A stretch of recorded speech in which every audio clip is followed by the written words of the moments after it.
Let's take a snapshot look at what's going on in the country of Iraq. You remember that Middle Eastern nation formerly ruled by a despot, then ruthlessly attacked by Western powers led by Bush Jr. and his boy Tony Blair, or more recently, a nation which dealt with the rise and fall of ISIS, with all the horror and carnage that inflicted. What's the update? What's the situation in Iraq in late 2019? Well, we have a government that is only a year old, led by Prime Minister Adel Abdul Mahdi. The powers that be are dealing with protests sweeping the country. The protesters are, for the most part, young and clearly angry men rallying against large-scale unemployment, state corruption, shitty public services, generally poor living standards. More than 100 people have been killed and many more wounded, over 6,000 wounded. This is according to an Interior Ministry spokesman.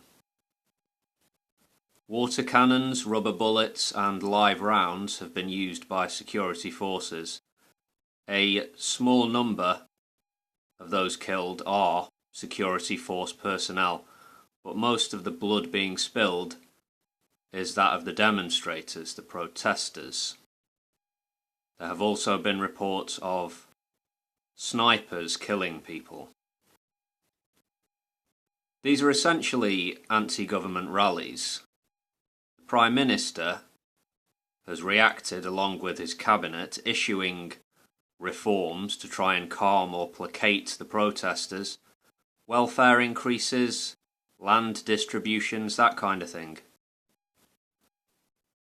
I mean, if you were to take the religious and political extremism and set it to one side in your mind for a second, what you have in Iraq is youth unemployment of around 25%, which is enormous.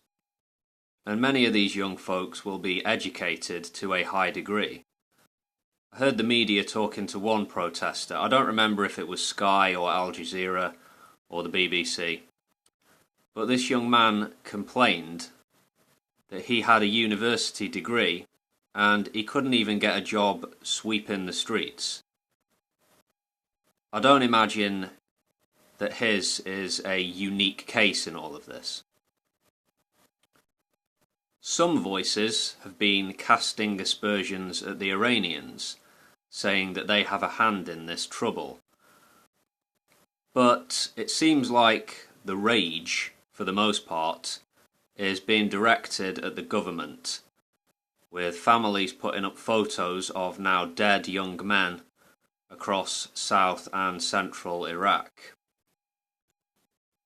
The Speaker of Iraq's Parliament, Mohammed al-Halbousi, has apparently been meeting with representatives of the protesters to try and resolve the crisis, I assume.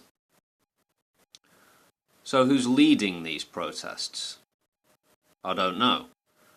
Or is it a fire that started in Baghdad and spread to other cities really fast, and there is no central leadership to speak of? The state's brutal reaction to angry Iraqi citizens coming out onto the streets hasn't had the desired effect. People want big changes, evidently, and some are willing to die in this struggle.